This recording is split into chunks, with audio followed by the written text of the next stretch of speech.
So சொந்த வீட்டுக்கு வந்து ஏதாவது பரிகாரம் இருக்கா பாய்? வாடகை வீட்லேயே கஷ்டப்படுறவங்களுக்கு என்னதான் தீர்வு?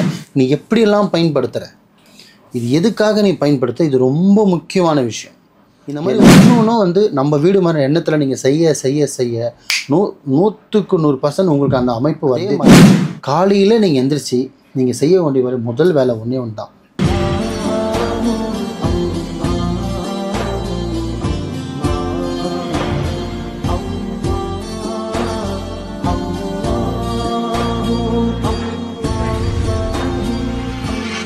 மர்ஜன் மனையர்கள் அனைவருக்கும் அன்பான வணக்கங்கள். புழல் காவாங்கரை MM டவர்ஸ்ல இருக்கக்கூடிய மாலிக் பாய் அவர்களை தான் சந்திக்க வந்திருக்கோம். வணக்கம் பாய். வணக்கம்மா பாய். இன்னைக்கான டாபிக் என்னன்னா, ரொம்ப நாட்களா நம்மளோட நேயர்களும் சரி பொதுமக்களும் சரி ரொம்ப வருத்தப்பட்டு நம்ம கிட்ட கேட்கக்கூடிய ஒரு விஷயம் என்னன்னா, நான் வந்து வாடகை வீட்டிலே தான் இருக்கேன், எனக்கு ஒரு சொந்த வீடு அமையாதா? நம்ம ரொம்ப கஷ்டப்படுறோம், சம்பாதிக்கிறோம், ஆனால் வரத்துக்கும் போகிறதுக்கும் தான் சரியாக இருக்குது, வீடு மனை வாங்கிறது இந்த மாதிரி நல்ல காரியங்கள் செய்ய முடியல. ஸோ சொந்த வீட்டுக்கு வந்து ஏதாவது பரிகாரம் இருக்கா பாய்? வாடகை வீட்லேயே கஷ்டப்படுறவங்களுக்கு என்னதான் தீர்வு? நல்லா கேட்டீங்க, ரொம்ப பெரிய விஷயத்தை கேட்டிருக்கீங்க. அசால்ட்டாக 2 லைனில் கேட்டு முடிச்சிட்டிங்க. இந்த உலகத்தில் அதுவும் இந்த முக்கியமாக நம்ம இந்தியாவில் இருக்கோம், இந்தியாவிலே வச்சிங்களேன், சொந்த வீட்டில் இருக்கவங்க அதிகமாக வாடகை வீட்டில் இருக்கவங்க அதிகமாக பீப்புள்ஸ் அப்படின்னு கேட்டிங்கன்னா, சொந்த வீட்டில் இருக்கிறது ஒரு 40% தான். 60% பார்த்திங்கன்னா ரெண்டல் ஹவுஸில் தான் இருக்காங்க. இதுதான் உண்மை. நீங்கள் ஹிஸ்ட்ரி எடுத்தால் கூட அப்படி தான் வரும். ஆமாம், கரெக்டு தான். ஏன்னா ஒருத்தருக்கும் ஒரு பிரச்சனைகளால் பார்த்திங்கன்னா ஒரு 60% வாடகை ஆளுங்க தான் இருக்காங்க. ஓனராக பார்த்திங்கன்னா 40% தான் இருக்காங்க. ஸோ எல்லார் மனசுலையும் பார்த்திங்கன்னா, என் உயிர் பிரித்துக்குள்ளேயாவது நான் ஒரு சொந்த வீட்டில் நான் ஒரு நாளாவது இருந்துடணும் அப்படின்னு ஒரு ஆசை இருக்கும். அதே மாதிரி எனக்கு தான் நான் என் காலம் ஃபுல்லாக வாடகை வீட்டிலே தள்ளிட்டேன், என் பிள்ளையாவது ஒரு சொந்த வீட்டில் இருக்கணும், என் பிள்ளை கடைசி காலத்துலையாவது நான் ஒரு சொந்த வீடாவது வாங்கி வச்சுட்டு போகணும், கலந்து ஒரு இன்ஸ்டால்மெண்ட்லேயாவது நம்ம வாங்கணும். இதுதான் உண்மை. ஒரு இன்ஸ்டால்மெண்ட்லேயாவது வாங்கி நம்ம பையனுக்கு சேர்த்து வைக்கணும்னு சிறுவாக சேர்த்து கூட வச்சு இடம் வாங்கி வீடு கட்டி அதை ஒரு பால் காசுறாங்க. சில பேர் பாதி வீடை கட்டி ரூஃப் போட்டு கூட பூசவில் கூட பண்ணாங்க, பாதி வேலையில் முடியாமல் கூட சொந்த வீட்டில் இருக்கிறாங்க. ஏன்னா சொந்த வீடுன்ற ஆசை அந்த மாதிரி. ஏன்னா நீங்கள் என்ன தான் லட்சக்கணக்கில் நீங்கள் வாடகை வீட்டில் கொடுத்து நீங்கள் இருந்தாலுமே, சின்ன ஒரு ஓடி வீடாக இருந்தால் கூட அது சொந்த வீட்டில் இருக்கிற சுவை, அதோட சுகம், அதோட நிம்மதியான ஒரு தூக்கம், க்ஷேமம் சூப்பராக இருக்கும். இன்க்ளூடிங் நானே அதை உணர்ந்திருக்கேன், என்னை சார்ந்தவங்களும் உணர்ந்திருக்காங்க, என்கிட்ட வரவங்களும் அதை சொல்லுவாங்க. இது வந்து எல்லாருக்குமே தெரியும், சொந்த வீட்டில் தூங்குற அது ஒரு தனி ஒரு சுவை அப்படின்னு. ஏன் அப்படின்னா, எல்லார் மனசுலேயும் வந்து ஆசை இருந்தால் மட்டும் போதாது, அதுக்கான வேலைப்பாடம் நீங்கள் செய்யணும். சம்பாதிக்கிறீங்க, கஷ்டப்படுறீங்க, கடன் கட்டுறீங்க, இதெல்லாமே ஒரு பக்கம் இருக்கட்டும். இந்த உலகத்தில், இந்த பிரபஞ்சத்தில் உன்னை படைச்ச இந்த இறைவனுக்கு நம்மளுக்காக கொடுத்தது அந்த 5 பொருள்: நீர், நெருப்பு, வானம், பூமி, காற்றுன்னு. இந்த 5 பொருளை நீ எப்படியெல்லாம் பயன்படுத்துகிற, இது எதுக்காக நீ பயன்படுத்த, இது ரொம்ப முக்கியமான விஷயம். ஏன்னா சில பேர் பார்த்திங்கன்னா, ஒரு பாத்திரத்தை கழுவுறதுக்கு 2 குடம் தண்ணி வேஸ்ட் பண்ணுவாங்க. இதுதான் உண்மை. ஒரு 5 பாத்திரத்தை கழுவுறதுக்கு 3 குடம் தண்ணி குழா திறந்துடணும். ஏன்னா குழா திறந்தால் சர்றன்னு போகும். தட்டை அலசுறதுக்கே 3 கிளாஸ் தண்ணி வேஸ்ட்டாக போயிடுது. தண்ணின்றத ஒரு மனுஷன் எவ்வளோ பேர் சயின்டிஸ்டாக இருந்தாலும் சரி தண்ணி உருவாக்கவே முடியாது. இந்த இயற்கை தான் நம்மளுக்கு கொடுக்குது. அப்போ அந்த தண்ணியை நீ வேஸ்ட் பண்ணலாமா? ஆனால் நான் மக்களுக்கு இது ஏன் அப்படி ரிட்டர்ன் ஷார்ட்டாக சொல்கிறேன்னா, எப்படி பண்ணணும், எப்படி இருக்கணும், 2 லைனில் சொல்கிறேன். நார்மலாக நீ வீடு வாங்கணும் அப்படின்னு ஒரு எண்ணம் வச்சுதுன்னா, நீயத்தை வேண்டிக்கிட்டு நீ கோயில் குளத்துக்கு போகிறோம், நல்லது பண்ணுறோம், தானம் எல்லாமே தனியாக இருக்கட்டும்.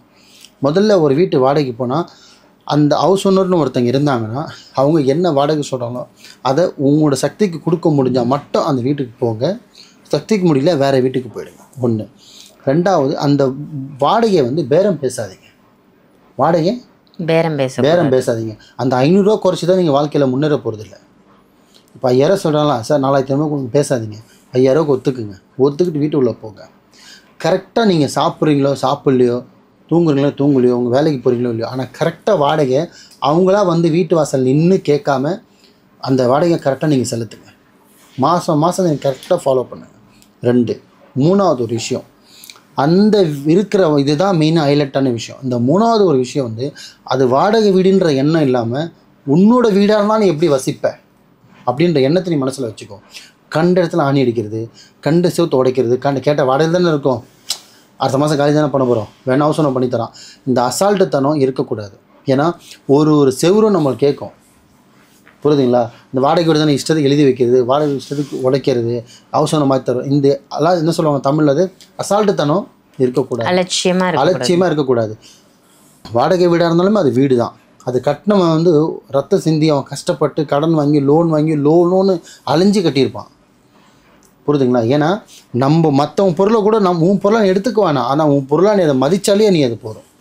வார்த்தை கவனிச்சிங்களா? அந்த எதுவாக இருக்கட்டும், கரண்ட்டை முடிஞ்ச அளவுக்கு சேவ் பண்ணுங்கள், தண்ணியை முடிஞ்ச அளவுக்கு சேவ் பண்ணுங்கள். எந்த ஒரு விஷயமா இருந்தாலும் சரி கடன் முடிஞ்ச அளவுக்கு சேவ் பண்ணுங்கள்.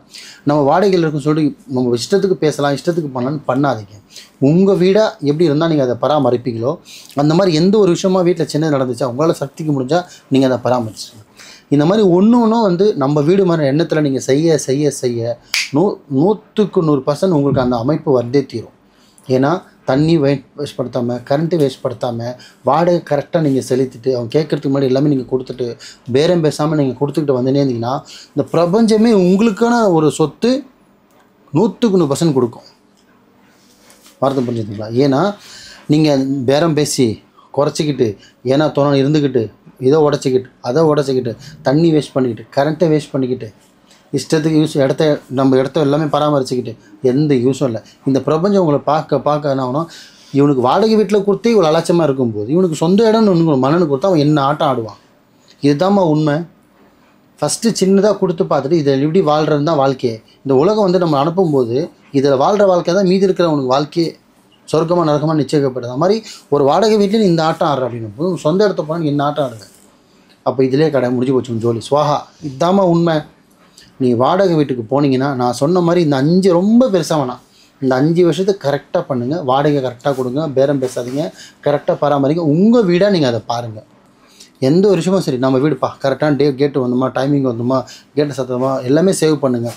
முடிஞ்ச அளவுக்கு அந்த ஹவுஸ் ஓனர்கிட்ட ஒரு நல்ல பேர் இருக்கணும், உங்களுக்குன்னு ஒரு நேம் இருக்கணும். இப்போ நல்ல மனுஷன்ப்பா, இருக்கிற இடமே தெரியல, இருக்கிறதில்ல சண்டை சாடி போடல, எந்த ஒரு விஷயத்தையும் டேமேஜ் பண்ணல, நம்மளும் டிஸ்டர்ப் பண்ணல அப்படின்னு இருக்கும்போது நல்ல பாசிட்டிவான வைப்பு வர வர வர 100% இந்த மாதிரி இருந்தவங்க சொந்த இடத்துக்கு போனாங்க.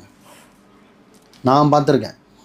ஏனோ தோணுன்னு இருக்கிறது, ஏனோ தோணு பண்ணுறதால எந்த பிரயோஜனமும் கிடையாது. ஒன்று. அதே மாதிரி காலையில் நீங்கள் எந்திரிச்சு நீங்கள் செய்ய வேண்டிய முதல் வேலை ஒன்றே தான். நார்மலாக காலையில் எழுந்திரிச்சிங்கன்னா இந்த வார்த்தையை வந்து பார்த்திங்கன்னா சொந்த வீட்டுக்காக மட்டும் கிடையாது, நார்மலானது தான். இது இந்துவும் சொல்லலாம், இஸ்லாத்துலையும் சொல்லலாம், கிறிஸ்தவனும் சொல்லலாம். காலையில் தூங்கி எந்திரிச்சிட்டு ஆணாக இருக்கட்டும் பெண்ணாக இருக்கட்டும் 2 கையை நம்ம தொடச்சிட்டு நம்ம கையை தான் பார்க்கணும். நிறைய வீடியோவில் சொல்லியிருக்கேன். கையை பார்த்துட்டு கண்ணில் வச்சுட்டு இந்த பிரபஞ்சத்தில் படித்த இந்த இறைவனுக்கு நன்றி, இந்த பிரபஞ்சத்துக்கு நன்றின்னு 2 வார்த்தையை சொல்லிவிட்டு நீங்கள் எந்திரிட்டு குளிச்சுட்டு உங்கள் வேலையை பார்த்து பாருங்கள். அன்றைக்கி எல்லாமே சுமூகமாக போகும். இது சொல்ல நன்றி, பிரபஞ்சத்துக்கு நன்றி சொல்ல சொல்ல சொல்ல அதுவே உங்களை இந்த பிரபஞ்சமே உங்களை தனியாக தூக்கிட்டு வந்து உச்சத்தில் நிப்பாட்டிடும். ஏன்னா அந்த பஞ்சபூதம் இயற்கை நம்ம இந்த பிரபஞ்சம் தான் நம்மளை உலகமே அப்படின்னும் போது அதுக்கு நீங்கள் நன்றி சொல்ல சொல்ல தன்னால் எல்லாமே வரும். அதே மாதிரி இந்த சொந்த வீடுன்ற விஷயத்த மட்டும் நீங்கள் கரெக்டாக நான் சொன்ன மாதிரி பண்ணுங்கள். நீங்கள் அதை செய்ய ஆரம்பிங்க. இதுக்கு வந்து பார்த்திங்கன்னா இதை பண்ணால் 3 மாதத்தில் வருமா 4 மாதத்தில் வர்றதுக்கு பரிகாரம் கிடையாது. இது நம்மளுக்கு என்ன கொடுத்தா நம்மளுக்கு என்ன கிடைக்கும், அதுதான் பாயிண்ட். வார்த்தை கவனிங்க. அதனால் இதுக்குன்னு ஒரு கணக்கு வைக்காதீங்க, கடமை மட்டும் செய்யுங்க, பலன் நம்ம கொடுப்பான். அவ்வளோதான். சிறப்பு பாய். ரொம்ப ரொம்ப அருமையான விஷயமா சொன்னீங்க. ஏன்னா வாடகை வீட்டில இருந்து கஷ்டப்படுறவங்களுக்கு இந்த பதிவு நிச்சயமா போய் சேரட்டும். எல்லாருக்குமே நல்லபடியா சொந்த வீடு அமையட்டும். அருமையான தகவலுக்கு நன்றி பாய். நன்றிம்மா.